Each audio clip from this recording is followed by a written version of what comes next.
Y aquí estarán de testigos pues nuestras hermanas del Cusco, con quienes hemos trabajado también un podcast relacionado a los residuos sólidos, ¿no? Y el impacto que tiene en las comunidades de determinadas provincias de Cusco, ¿no?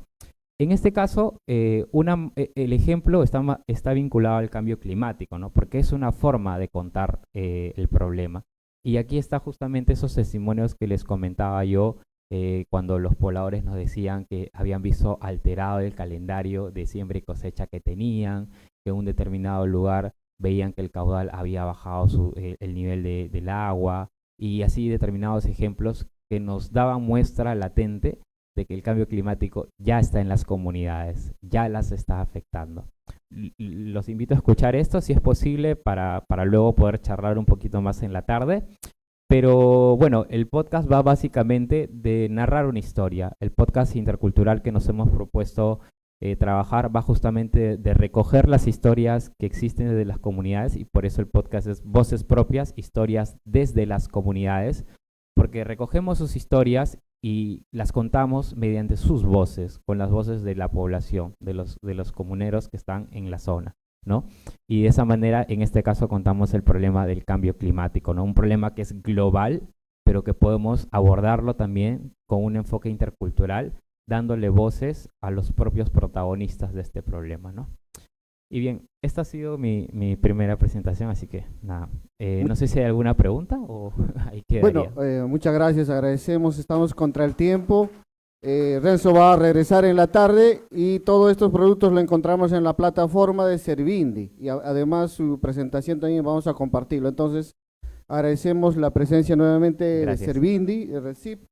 Ahora tenemos el tema de género, que es muy importante, la presencia de nuestras hermanas en este encuentro nacional, y para ello tenemos la presencia pues de nuestra hermana Stephanie Violeta Cadenilla Solórzano. Ella es comunicadora de la asociación AIDESEP, que es una asociación de la selva peruana en general, y ella nos va a tocar sobre el enfoque de género e interculturalidad en la comunicación indígena. Entonces, bienvenido y recibimos con un voto de aplausos a nuestra hermana Stephanie.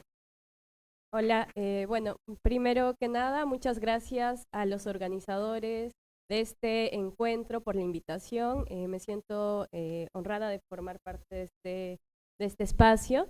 Y bueno, me han dicho que tenemos poco tiempo, así que voy a tratar de avanzar. Siguiente, por favor. Bueno, lo que yo quería enfocar es, pese a que Perú es un país pluriétnico, multicultural, que tiene 55 pueblos indígenas, 48 idiomas oficiales, 48 idiomas originarios que son oficiales en los lugares donde se hablan, ¿no? Y según los censos nacionales, son alrededor del 26% de personas que se autoidentifican como parte de un pueblo indígena u originario. Y además existe una población afroperuana, migrante también, Tuzán y Nikkei. Siguiente, por favor. Hay todavía un gran porcentaje de racismo, de discriminación, ¿no? Lo que se evidencia, por ejemplo, en estos resultados de una encuesta que se hizo el 2018 desde el Ministerio de Cultura, donde un 53% de personas encuestadas considera que los peruanos y peruanas son muy racistas, que también el 59% percibe que la misma población quechua y aymara es discriminada o muy discriminada, ¿no? También la población afroperuana y la población indígena de la Amazonía casi en los mismos porcentajes. Asimismo, la mitad de la población que fue encuestada para este estudio se sintió o dijo haberse sentido discriminado en algún momento, ¿no? Siguiente, por favor. Entonces, aquí en los medios de comunicación, los periodistas de diferentes canales, plataformas e incluso redes sociales jugamos un papel fundamental, ¿no? Porque nosotros tenemos la posibilidad de generar estos discursos.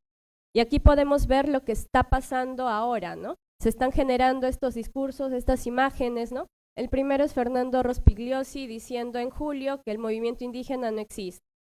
El segundo es este personaje, ¿no? De la paisana Jacinta, que muestra a la mujer indígena, como siempre, en un rol, digamos, despectivamente, ¿no? Tenemos también al negro mama haciendo una caricaturización de la población afroperuana, ¿no? Y haciendo el blackface, que hace mucho tiempo que es una práctica mal usada. Y tenemos también al mismo Beto Ortiz en Huila, vistiéndose cuando todavía estaba en campaña de esta manera para, de alguna manera, despreciar, ¿no? la identidad étnica del candidato que en ese entonces, y bueno, ahora es el presidente Castillo, ¿no? Pasamos a la siguiente, por favor. Entonces, por otro lado, también tenemos la problemática, ¿no? De las mujeres, de las grandes brechas de género que existen, ¿no? En el Perú, según los censos nacionales, somos 14.931.127 mujeres, es decir, somos el 50,8% de la población. Sin embargo, todavía enfrentamos grandes brechas y barreras, ¿no? Para el ejercicio de nuestros derechos. Por ejemplo, tenemos una poca representatividad en espacios de toma de decisiones. No hay, bueno, actualmente ninguna mujer gobernadora y solo el 28,5% de candidatos a gobernadores regionales son mujeres en el proceso que se realiza actualmente, ¿no?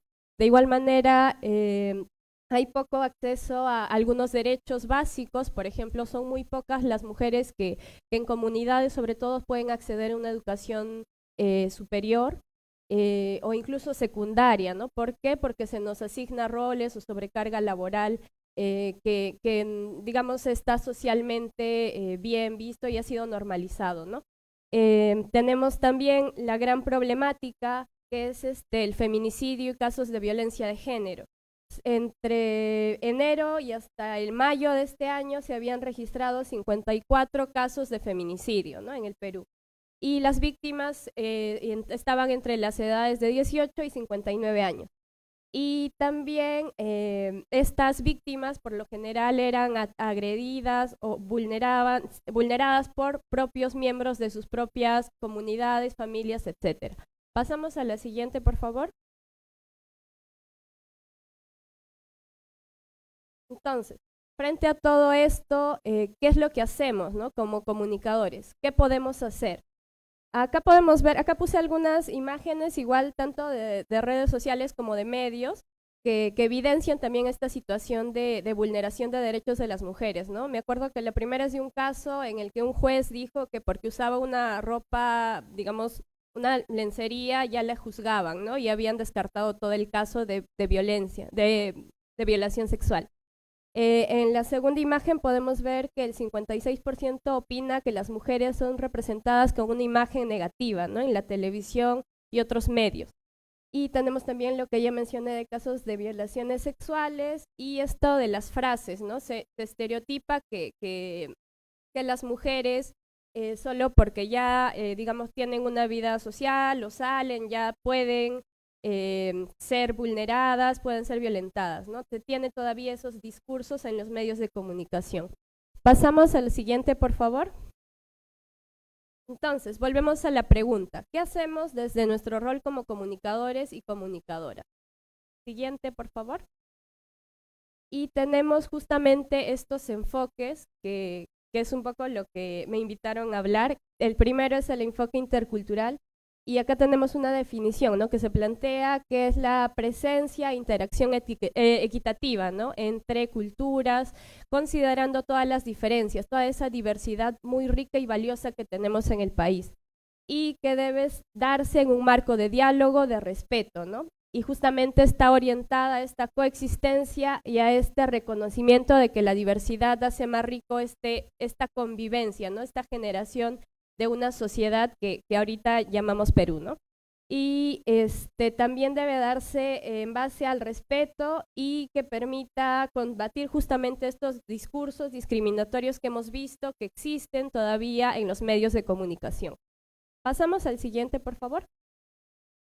En cuanto al enfoque intercultural y la comunicación, este enfoque nos va a permitir hacer visibles diferentes realidades, ¿no? Hacer visibles estas diferencias, entender un poco mejor a la otra persona, el contexto, la historia de donde viene, ¿no? El pueblo indígena, afroperuano, Nikkei-Tuzán, o de alguno de estos pueblos diversos que conforman el país, ¿no? También va a permitir reconocer estas características y también entender, ¿no?, los lenguajes o las formas como de repente no estamos entendiendo bien, ¿no?, en la que la otra persona se está comunicando. Poder tener una mirada más amplia y acoger esas diferencias que también nos unen. También nos permite mostrar algunas cosas que pasan en territorio, ¿no?, entendidas desde la misma mirada de los pueblos, de las comunidades donde se van generando estas noticias, estos hechos. Y aquí puse una frase que la comunicación indígena o intercultural es construida desde el territorio y es una respuesta también a la falta de los espacios, ¿no?, en los medios de comunicación grandes, masivos, ¿no? Y entonces ya de por sí los comunicadores y comunicadoras indígenas están teniendo este enfoque, ¿no?, el enfoque intercultural. Pero algo sí muy importante y creo que debemos poner sobre la mesa es que al hablar de interculturalidad no solamente tendremos que centrarnos en lo indígena, sino también va un poco más allá, ¿no? Acoger también las otras miradas de otras poblaciones que también forman parte del país, como ya mencionaba, a los afroperuanos, a los migrantes, Nikkei, Tucson, etcétera, ¿no? Es tener una mirada más amplia y entender también esas otras perspectivas que se deben dar en un diálogo, digamos, de igual, ¿no?, horizontal. Pasamos al siguiente, por favor.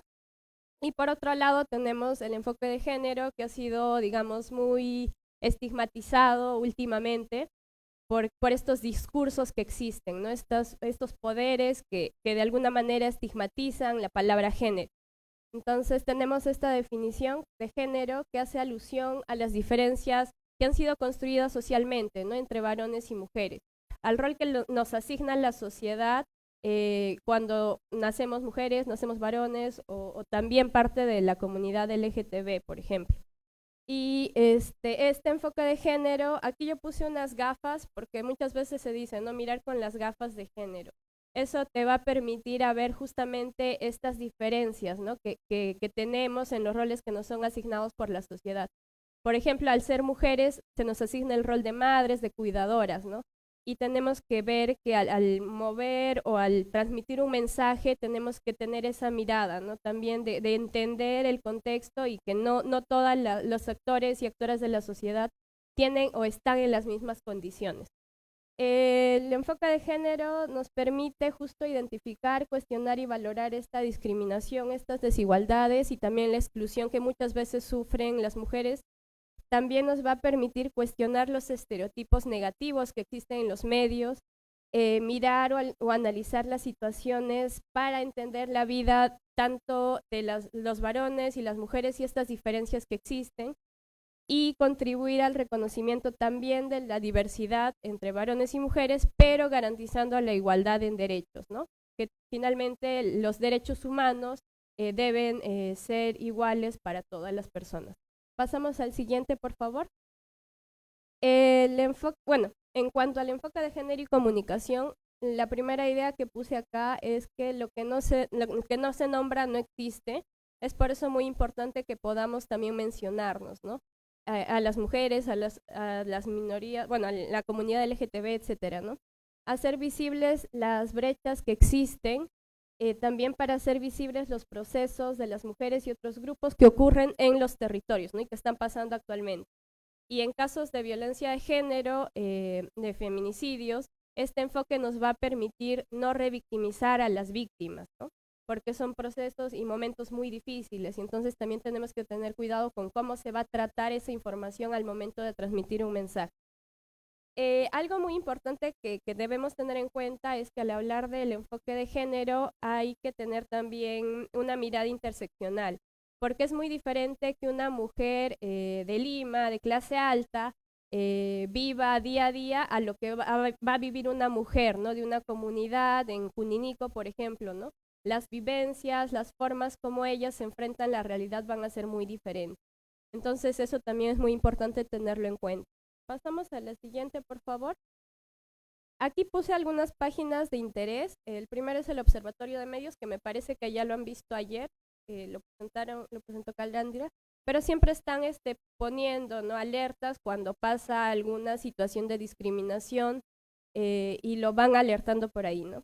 Otra página, en este caso sí es una página argentina, pero que sube bastante contenido sobre comunicación para la igualdad y enfoque de género, es justamente comunicacionparalaigualdad.com.ar.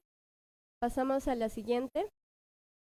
Bueno, aquí puse la página de AIDESEP, también tenemos la de Agenda Propia, que es una página ya más a nivel de Latinoamérica que difunde un montón de contenidos sobre luchas indígenas, interculturalidad, etcétera, ¿no? Esto es más a nivel de Latinoamérica. Tenemos la página de Alerta contra el Racismo, la de Servindi, y bueno, también puede haber muchas otras más. Pasamos a la siguiente. Algunos consejos para nuestros mensajes, ya para ir cerrando, ¿no?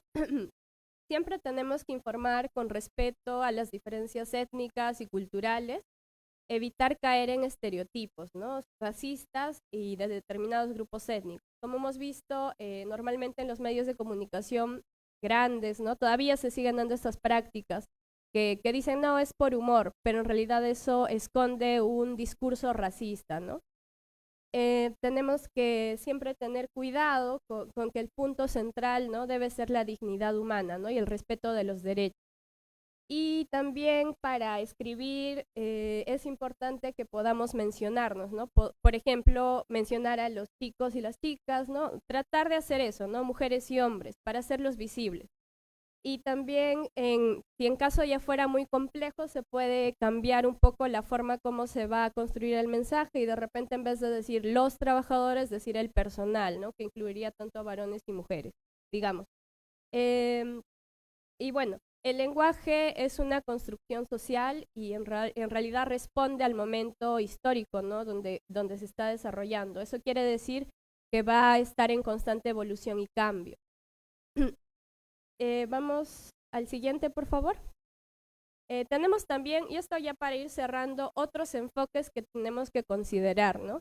El enfoque intergeneracional, lo que quiere decir incluir tanto ancianos, jóvenes y adultos, ¿no? No podemos invisibilizar a todas las etapas, ¿no?, por las que pasamos los seres humanos. También el de derechos humanos, el enfoque ecológico que tiene que ver con los derechos de la naturaleza y el de inclusión o de atención a la diversidad, ¿no?, para justamente hacer visibles también otros grupos, ¿no?, que por ejemplo las personas con capacidades diferentes, ¿no?, que también tenemos que incluirlas para que sean parte de los discursos y representaciones que los medios van a difundir. Pasamos al siguiente, por favor. Finalmente, para cerrar, puse estas ideas, ¿no?, que la comunicación debe ser es un eje transversal a todos los procesos sociales, políticos y culturales. Es una herramienta para la incidencia y el cambio social. Difunde discursos y representaciones de un contexto, tiempo y espacio geográfico determinado y debe hacer visibles realidades y problemáticas diversas. Me parece que es todo. Pasamos al siguiente. Sí, esas eran todas las ideas que quería compartir y disculpen si corrí un poco, pero me dijeron que estamos ajustados con los horarios. Muchas gracias. Muchas gracias, Stephanie. Ella es comunicadora social de la Asociación Interétnica de la Selva Peruana, AIDESEP. Seguramente van a pedirle su dirección, su teléfono y podemos hacer entrevista en nuestros medios para ampliar lo que nos ha expuesto. Bueno, nosotros tenemos todavía una expositora que es muy importante en esta línea que seguimos con el tema de género. Tenemos la presencia de Karina Huaraca, directora de promoción y desarrollo de la autonomía económica de las mujeres del Ministerio de la Mujer y Poblaciones Vulnerables. Ella nos va a compartir en esta ocasión constitución del Sistema Nacional de Cuidados desde una mirada intercultural. Entonces, recibamos con un voto de aplauso para que nos compartan, ¿no? Luego de esto pasamos a almorzar. Bienvenida, Karina.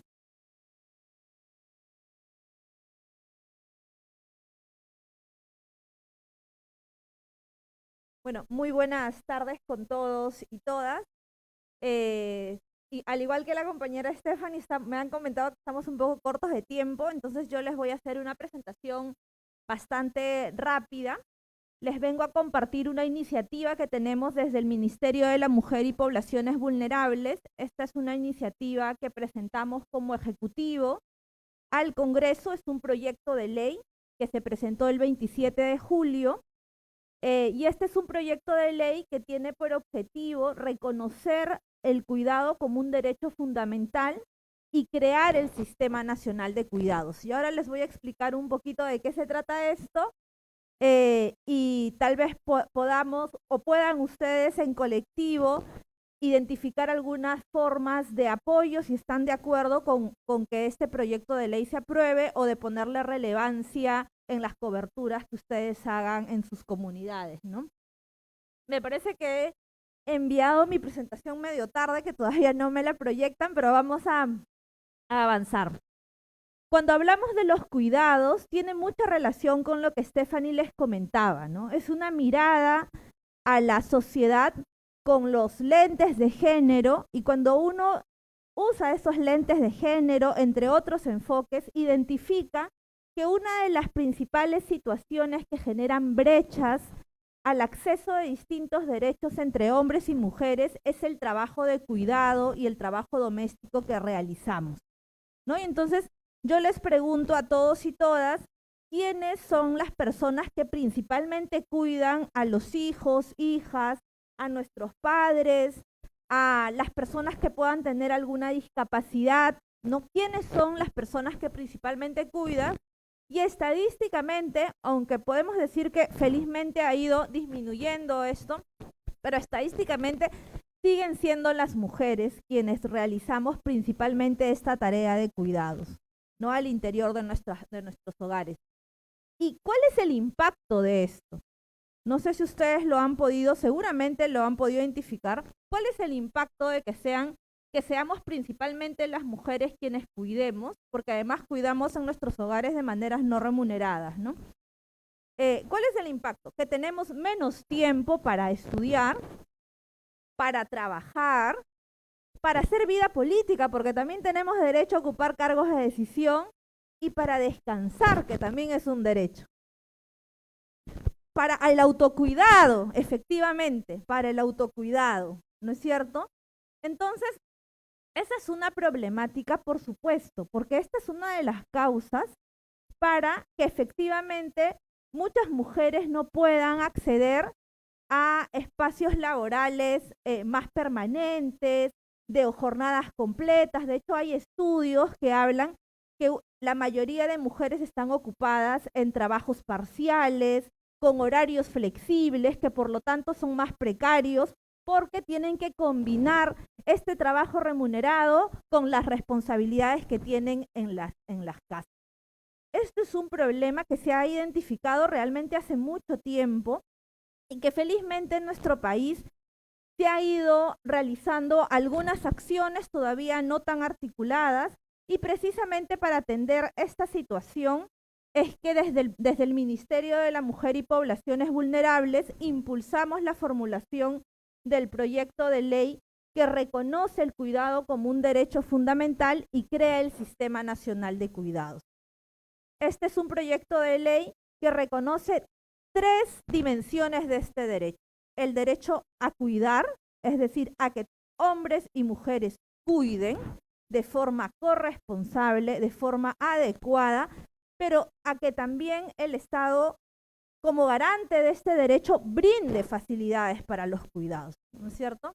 El derecho a recibir cuidados, y ahí tenemos un foco importante, tan importante como el que les comentaba de las brechas de género, con el derecho que tienen principalmente niñas, niños, adolescentes, personas adultas mayores y personas con discapacidad, de recibir cuidados de calidad, cuidados que atiendan las necesidades diferentes que existen por el ciclo de vida o por temas de interculturalidad también.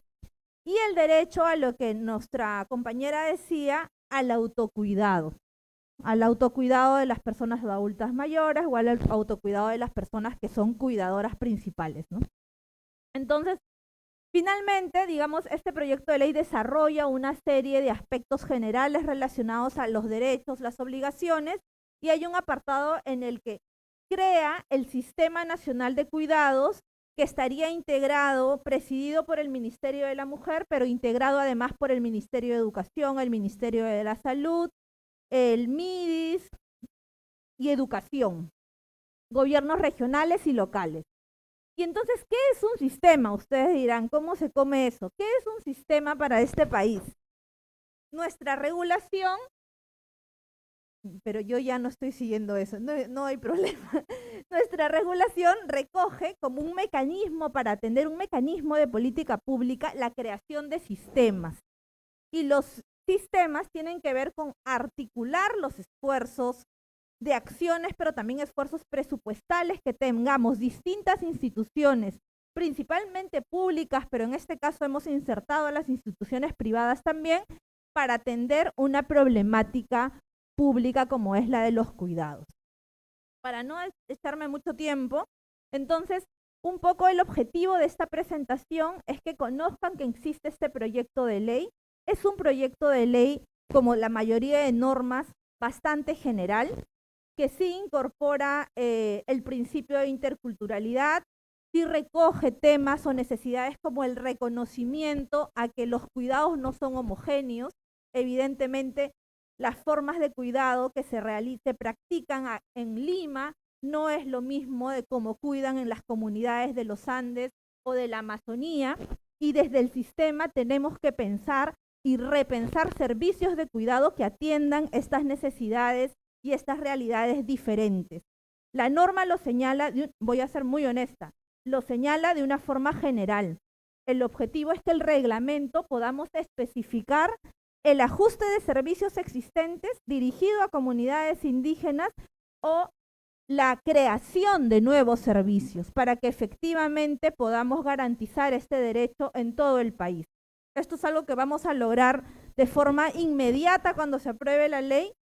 No, va a ser un proceso, pero sí creemos desde el Ministerio que es un proceso que hay que iniciar de manera urgente. Las invito a que puedan revisar esta norma. Tenemos material un poco más amigable en el que puedan acceder, pero además un poco contextualizando con lo que escuchaba a los colegas que me antecedían. También les invito a que ustedes puedan relevar este tema, no solo el proyecto de ley, porque esto tiene su curso en el Congreso, sino el tema, la importancia de los cuidados en sus comunidades, con las recomendaciones que les daba Stephanie, con las miradas diferenciadas que hay que ver sobre esta materia, ¿no? ¿Cuál es el rol de las mujeres en sus comunidades respecto de los cuidados? ¿Qué prácticas de cuidados hay que revalorizar? ¿Qué prácticas de cuidado el Estado debería reconocer desde la mirada intercultural? Creo que ustedes tienen en ese sentido una labor valiosa e importante, porque la práctica de cuidado también es un saber ancestral, pero hay que mirarlo desde esa perspectiva también, y esta es una práctica que ha sido liderada principalmente por mujeres. Entonces reconozcamos estos saberes de las mujeres, reconozcamos el aporte que hacen a la sociedad, y también trabajemos en una redistribución más corresponsable de estas tareas y de este trabajo, ¿no? Entonces les invito a profundizar con los materiales que tal vez podemos alcanzarle a través de la FES, de María del Pilar, a si ustedes están de acuerdo, a acompañarnos en la incidencia ante el Congreso para que se discuta y se apruebe este año y poder iniciar un proceso de formulación del reglamento hacia el próximo año, ¿no? Nada, muchísimas gracias, espero haberme ajustado al tiempo indicado. Gracias.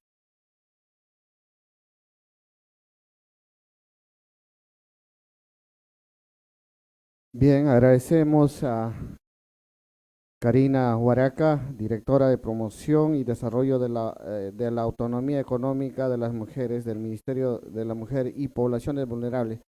Nosotros como comunicadores tenemos esa opción de ampliar esta información que nos brinda o la información que nos ha brindado nuestros expositores mediante teléfono, ¿no? Podemos hacer una entrevista, una videollamada, tenemos los medios ahora, casi todos nos hemos digitalizado, y que estas exposiciones no queden en este auditorio, sino que continúen, que ampliamos en nuestros medios, ¿no? Entonces, es importante tener también cada uno nuestra agenda personal y, bueno, llevarnos esa información y conectarnos desde donde estemos y ampliar desde nuestros medios toda esta información. Bueno, agradecemos a nuestros expositores esta mañana y va a hacer uso de nuestros micrófonos María del Pilar. Tenemos algunas recomendaciones.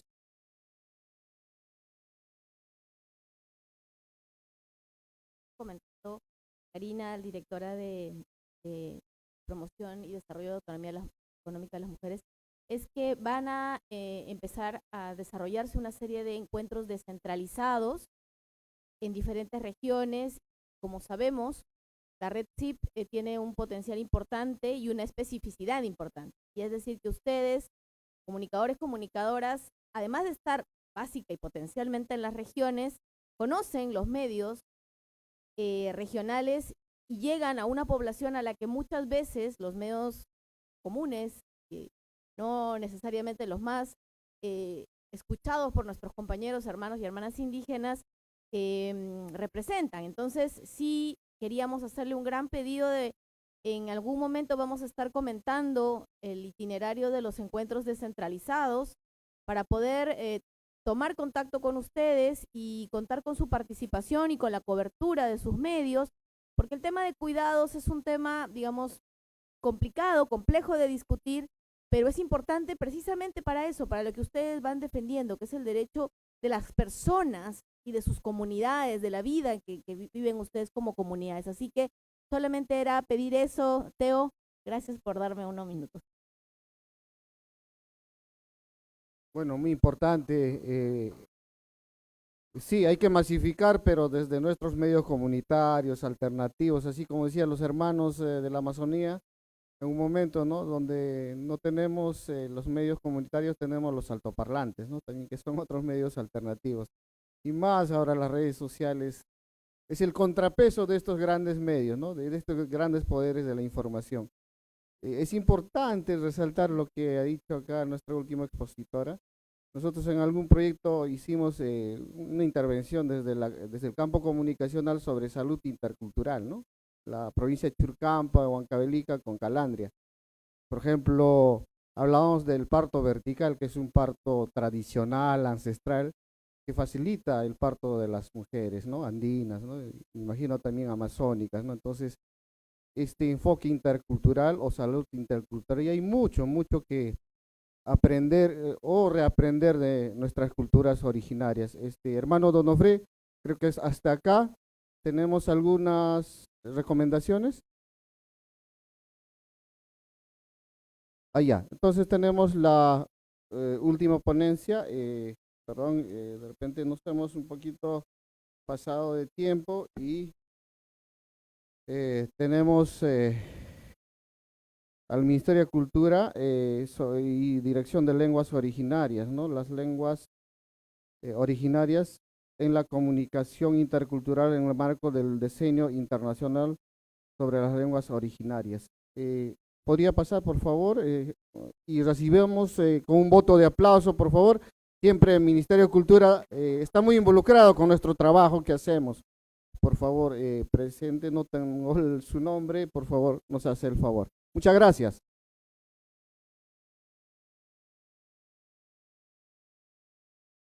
Gracias. Bueno, buenas tardes. Creo que ya estamos todos terminando. Es la última exposición de esta parte de la mañana. También, como las personas que me antecedieron, voy a intentar ser lo más breve posible. Mi nombre es Ana Lucía Mosquera. Yo soy parte del equipo de la Dirección de Lenguas Indígenas del Ministerio de Cultura. Y lo que queríamos compartir con ustedes hoy de manera muy breve es qué es lo que hemos venido trabajando en el marco del Decenio Internacional de las Lenguas Indígenas. Voy. Listo, así me pueden ver un poco mejor. Siguiente, por favor. Igual no voy a seguir todas las diapositivas porque hay un montón. Bueno, como ustedes saben, nos encontramos ya en el marco del Decenio Internacional de las Lenguas Indígenas, que ha sido aprobado por resolución de la Asamblea General de las Naciones Unidas y que determina que el periodo entre el 2022 y el 2032 es un periodo en el que los estados y todos los otros organismos que forman parte de las naciones van a colocar o van a impulsar también algunos esfuerzos y algunas actividades específicas para revalorar y para visibilizar las lenguas indígenas como parte fundamental del desarrollo de los países. Siguiente, por favor. Entonces, la idea del decenio es poder crear conciencia sobre la importancia de las lenguas indígenas, pero también sobre la pérdida crítica de algunas de las lenguas indígenas. Como ya habían mencionado también, tenemos 48 lenguas indígenas en el Perú y hay algunas que ya se encuentran en peligro de extinción, teniendo muy pocos hablantes, en algunos casos 1 o 2 hablantes. Entonces es importante que en el marco del decenio este tipo de cosas se puedan visibilizar. Siguiente, por favor. Creo que podemos pasar hasta la parte que dice Plan Nacional, si la persona que está manejando la computadora me ayuda. Siguiente. Entonces, en el marco de esto, el Ministerio está trabajando en un Plan Nacional, que es el Plan Nacional de Actividades para el Diseño de las Lenguas Indígenas, que lo que hace es tener una agenda país que pueda direccionar y también concentrar todas las acciones que se vienen haciendo, no solamente desde el Ministerio, sino también desde otro tipo de organismos, en el marco del decenio y cumpliendo el mandato que tenemos de Naciones Unidas, pero también ajustándolo a nuestro contexto, a las particularidades que tenemos, impulsando a que otras entidades puedan sumarse a tener una serie de actividades a lo largo de todo el decenio. Siguiente, por favor. La idea es tener, como mencionaba, una agenda única, una agenda país que pueda concentrar el trabajo que tienen ministerios, instituciones académicas, organismos internacionales y otro tipo de entidades, sentar las bases para trabajar de manera conjunta y articulada entre sectores, entre entidades que tengan algún tipo de afinidad, y también sugerir cuáles son estas medidas que se tienen que adoptar a corto, mediano y largo plazo para poder garantizar la promoción de las lenguas indígenas en el Perú. Siguiente, por favor. Bueno, el diseño internacional se ajusta además a una serie de instrumentos normativos que tenemos y que se han venido impulsando desde el Ministerio de Cultura y desde el Ejecutivo para poder garantizar que haya algunas acciones de promoción. Nosotros tenemos la PENLOTI, que fue aprobada hace algunos años, y de alguna manera algunas de las cosas que están en el diseño se ajustan a los objetivos operativos que tiene la PENLOTI. La idea es que en el marco del diseño, igual la PENLOTI va hasta el 2040, algunas de estas acciones se puedan ir implementando. Siguiente, por favor. Básicamente el Plan Nacional está compuesto de las actividades lideradas por el sector, que es el sector que tiene la rectoría en materia de interculturalidad, pueblos indígenas y lenguas indígenas, sumado a actividades de otros sectores, sumado a trabajo que hacen las organizaciones de sociedad civil y algún otro tipo de organismo, y también instituciones académicas para poder tener una agenda articulada. Siguiente, por favor. Y en temas de comunicación que también están relacionados a lo que estamos tratando hoy, la idea de las acciones de comunicación era colocar a los hablantes de lenguas indígenas en el centro de todo tipo de acción. Nosotros entendemos y consideramos que las personas que tienen que liderar las acciones y que tienen que también ser los protagonistas de los productos de comunicación son las personas hablantes. No tenemos algunos otros públicos de interés, que son las entidades privadas, que son las entidades públicas, que son también algunas direcciones específicas del Ministerio de Cultura, y refiriéndonos también a la ciudadanía, era importante concentrarnos en los hablantes, pero también en las personas que son no hablantes de lenguas indígenas, personas que son hablantes por herencia y la ciudadanía en general. Siguiente, por favor. Estos son básicamente los 4 ejes de trabajo. Tenemos, como mencioné, la creación de un grupo de trabajo y una coordinación para poder desarrollar actividades, un calendario que voy a presentar ahora en una plataforma y una estrategia de comunicación sostenida a lo largo de estos años. Siguiente. Bueno, nosotros hicimos el lanzamiento del Decenio Internacional en el mes de mayo. El lanzamiento se hizo en la ciudad de Ayacucho y de hecho hay una intención de que la mayoría de actividades que se hagan sean actividades descentralizadas, porque es importante concentrar estas acciones en lugares donde hay una gran cantidad de hablantes. Esta es una fotografía de lanzamiento, tuvo la presencia de autoridades y también de UNESCO, que es el organismo que está liderando aquí en Perú las acciones del Decenio. Siguiente, por favor. Cuando hablamos de coordinación, estamos identificando algunos sectores claves. Hemos tenido ya reuniones con universidades, hemos tenido reuniones con también organizaciones, hemos tenido reuniones con los órganos desconcentrados de cultura que se encuentran a lo largo del país, y la idea es poder ir identificando cuáles son esos actores con los que podemos trabajar. Siguiente, por favor. Quería enseñarles, ¿puede continuar, por favor? Quería enseñarles la plataforma y creo que en la cabina tienen el enlace, que es una plataforma que de hecho acabamos de implementar. Nosotros presentamos la plataforma también en el lanzamiento, pero por algunas cuestiones de ajustes técnicos y también de poder tener el formulario no habíamos podido presentarla, así que esa es la primera vez que ve la luz. Esa es la plataforma oficial del decenio y lo que permite no solamente es contar con información sobre el decenio internacional de lenguas indígenas, sino que permite que todas las personas o instituciones que tengan actividades dentro del decenio puedan registrarlas y esto pueda formar parte del calendario oficial que manejamos. Entonces, si vamos, por ejemplo, a la parte de agenda nacional, por favor, podemos ver que hay un pequeño calendario, como está ahí, que tiene fechas, que tiene actividades pasadas y actividades que vienen. Ahora tenemos, por ejemplo, una actividad del día martes, que estamos haciendo con UNESCO, y la idea es que a partir del registro de esas actividades, que cada entidad o organización haga, esto se pueda ir colocando en el calendario que está allí. Y si colocamos, por ejemplo, en la parte de C, parte de la agenda nacional, lo que van a tener a su disponibilidad es un formulario para poder completar información sobre las actividades, ¿no? Si son entidades públicas, privadas, organismos internacionales, si las actividades se hacen en Lima, se hacen en provincias, o se hacen de manera presencial o de manera virtual, todo eso se puede ir registrando y la idea es que nosotros podamos recibir la información y luego incluir las actividades en el calendario. Ahora sí, creo que podemos continuar con la presentación. Y también quería compartir con ustedes este video, que es el primer video de lanzamiento del decenio. Lo puedo también compartir con Don Ofreo, con algunas personas que lo requieran, que forma parte de los materiales comunicacionales que estamos manejando ahora para promover el decenio. Como decíamos, la idea era poder centrar a los hablantes de lenguas indígenas en la estrategia y que la mayoría de comunicación que se fuera a emitir estuviera también en lenguas indígenas para poder generar esta visibilización que nos gustaría que estuviera. No sé si pueden, por favor, colocar el video para ya ir cerrando.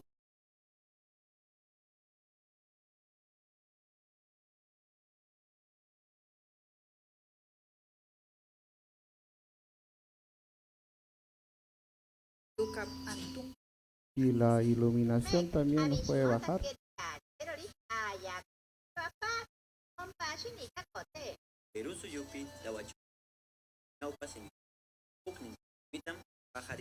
Quiero que diseño internacional en indígenas non papa shikogo yoyo igirana hui itangut san junigo yoyo igirana. Daira hajena kawa ukam hamuna peritaira. Ukati chaja tateni ha kikipster pañal. Ahora Ministerio de Cultura, pero organizaciones internacionales, ya patia bakaje tanaka, ya mena joven tiro o tika joven tanjari añane pe. Wangi ina chichame kwengehai. Ina puhuti initi ahaku aumatsa emamono. No ashibo itangut sakiska akon ashibo ribi. Kurhamateja tateni pchtalwa. La voz del Perú. Gobierno del Perú.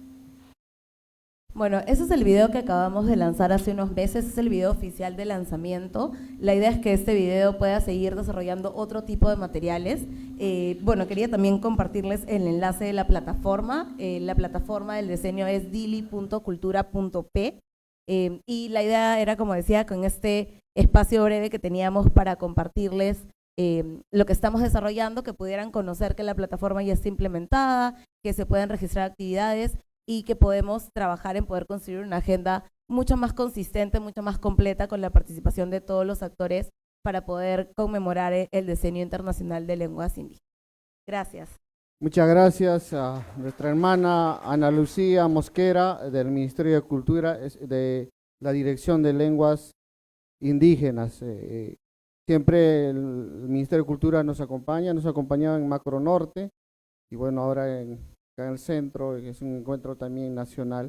Seguramente vamos a seguir compartiendo estos espacios y bueno, agradecer nuevamente y hermanos, vamos a recoger nuestros tickets para el almuerzo, ya están listos a la salida. Muchas gracias a Ana Lucía.